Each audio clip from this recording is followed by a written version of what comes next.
ವೀಕ್ಷಕರಿಗೆಲ್ಲ ನಮಸ್ಕಾರ. Welcome to my YouTube channel.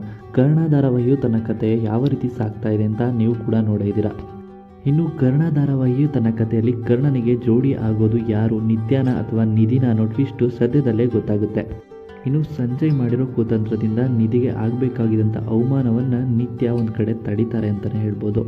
ಇನ್ನು ನಿಧಿ ಇದರಲ್ಲಿ ಕರ್ಣ ಸರದು ಯಾವುದೇ ರೀತಿಯ ತಪ್ಪು ಇಲ್ಲ ಅಂತ ಹೇಳಿ ಕರ್ಣನ ಬಗ್ಗೆ ಮಾತನಾಡ್ತಾರೆ. ಇದನ್ನು ಕೇಳಿದಂಥ ನಯನತಾರ ಕೂಡ ಕೋಪಗೊಳ್ತಾರೆ. ಇದನ್ನೆಲ್ಲ ಕೇಳಿ ಕೋಪಗೊಂಡ ನಯನತಾರ ಅವರು ಅಷ್ಟರಲ್ಲೇ ತಮ್ಮ ಅಣ್ಣನಿಗೆ ಫೋನ್ ಮಾಡ್ತಾರೆ. ಅಂದುಕೊಂಡ ಹಾಗೆ ಏನೂ ಆಗ್ತಾ ಇಲ್ಲ, ಇಲ್ಲಿ ಎಲ್ಲ ನಿಧಿನೇ ಸರಿ ಮಾಡ್ತಿದ್ದಾರೆ, ನಿಧಿಯಿಂದಾಗಿ ಹೀರೋ ಆಗ್ತಿದ್ದಾನೆ ಕರ್ಣ ಅಂತ ವಿಷಯನ ತಿಳಿಸ್ತಾರೆ. ಎಲ್ಲಿ ಬಿಸಿ ಮುಟ್ಟಿಸ್ಬೇಕೋ ಅಲ್ಲಿ ಬಿಸಿ ಮುಟ್ಟಿಸಿದ್ರೆ ಚೆಂದ ಇರುತ್ತೆ ಅಂತ ಹೇಳ್ತಾರೆ ಕರ್ಣನ ತಂದೆ ಕೂಡ.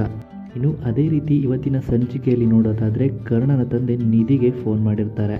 ನೀನು ಕರ್ಣನ ಹಿಂದೆ ಬಿದ್ದಿರೋದು ತಪ್ಪು, ದುಡ್ಡಿನ ವಿಷಯದಲ್ಲಿ ಈ ರೀತಿ ಮಾಡ್ತಿದ್ಯಾ, ದುಡ್ಡಿಗೋಸ್ಕರ ಈ ರೀತಿ ಎಲ್ಲ ಮಾಡ್ತಾ ಇದೆಯಾ, ಹಾಗೆ ಹೀಗೆ ಅಂತೆಲ್ಲ ಮಾತನಾಡ್ತಾರೆ. ಇದನ್ನು ವಾರ್ನಿಂಗ್ ಅಂತ ಆದರೂ ಅನ್ಕೋ ಅಥವಾ ಕಿವಿ ಮಾತು ಅಂತ ಆದರೂ ಅನ್ಕೋ, ಆದರೆ ನೀನು ಇನ್ನು ಮುಂದೆ ಕರ್ಣನ ಜೊತೆ ಕಾಣಿಸ್ಕೊಳ್ಳೋ ಆಗಿಲ್ಲ. ಹಾಗೇನಾದರೂ ಕರ್ಣನ ಜೊತೆ ಕಾಣಿಸ್ಕೊಂಡ್ರೆ ಅಕ್ಕ ಅಜ್ಜಿ ಜೊತೆ ಬೀದಿಗೆ ಬರ್ತೀಯಾ ಅಂತ ಕೂಡ ಹೆದರಿಸ್ತಾರೆ. ಕರ್ಣನಂಥ ಶ್ರೀಮಂತರ ಹುಡುಗರ ಹಿಂದೆ ಸುತ್ತಾಡಿಕೊಂಡು ಓಡಾಡಿಕೊಂಡು ಪ್ರೀತಿ ಅಂತ ಬಲೆ ಬೀಳಿಸ್ಕೊಳ್ಳೋದು ನಿಮ್ಮಂಥರ ಬದುಕು ಅಂತೆಲ್ಲ ಮಾತನಾಡ್ತಾರೆ. ಇನ್ನು ಈ ವಿಷಯದಿಂದ ನಿಧಿ ಕೂಡ ಬೇಸರವಾಗ್ತಾರೆ. ಕರ್ಣನನ್ನೇ ಜೀವ ಎಂದುಕೊಂಡಿರುವಂಥ ನಿಧಿ ತನ್ನ ಮನೆಯಲ್ಲೇ ಒಂದು ಟೆಡಿಬೇರ್ನ ಕರ್ಣ ಅಂದುಕೊಂಡಿರ್ತಾಳೆ. ನಾನು ದುಡ್ಡು ನೋಡಿ ಪ್ರೀತಿ ಮಾಡಿಲ್ಲ, ಇನ್ಮುಂದೆ ನಾನು ಕರ್ಣ ಸರಿಂದ ದೂರನೇ ಇರ್ತೀನಿ, ಕರ್ಣ ಸರ್ನ ಮಾತಾಡ್ಸೋಲ್ಲ ಅಂತ ಹೇಳಿ ಆ ಟೆಡಿಬೇರ್ನ ತಪ್ಪಿಕೊಂಡು ಅಳ್ತಿರ್ತಾಳೆ ನಿಧಿ ಅಂತಲೇ ಹೇಳ್ಬೋದು. ಹಾಗೆಯೇ ನಿತ್ಯ ಅಕ್ಕನ ಮದುವೆಗೂ ಕೂಡ ಕರ್ಣ ಸರ್ನ ಸಹಾಯನ ತಗೊಳ್ಳೋದಿಲ್ಲ ಅಂತ ಮಾತನಾಡಿಕೊಂಡೇ ಅಳ್ತಿರ್ತಾಳೆ ನಿಧಿ. ಅಷ್ಟರಲ್ಲೇ ಕರ್ಣ ಕೂಡ ನಿಧಿ ಮನೆಗೆ ಎಂಟ್ರಿನ ಕೊಟ್ಟಿದ್ದಾರೆ. ನಿಧಿ ಈಗ ಕರ್ಣನನ್ನು ನೋಡಿದ್ರು ನೋಡಿದ ಹಾಗೆ ಮಾತನಾಡಿಸ್ದೆ ಹೋಗ್ತಾರಾ ಅಂತ ಕಾದು ನೋಡಬೇಕಾಗಿರುವಂಥದ್ದು. ಇನ್ನು ಇಷ್ಟೆಲ್ಲ ವಿಷಯ ನಿತ್ಯಗೆ ತಿಳಿದರೆ ನಿತ್ಯ ಏನು ಮಾಡ್ತಾರೆ ಅಂತಲೂ ಕೂಡ ಕಾದು ನೋಡಬೇಕಾಗಿರುವಂಥದ್ದು.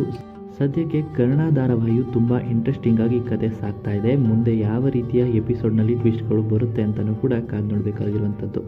ಹಾಗೆಯೇ ಕರ್ಣನ ತಂದೆಯ ಮಾತಿಗೆ ಹೆದರಿ ಈಗ ಕರ್ಣನನ್ನು ಬಿಟ್ಟು ಕೊಡ್ತಾಳ ನಿಧಿ ಅಂತಲೂ ಕೂಡ ಕಾದು ನೋಡಬೇಕಾಗಿದೆ.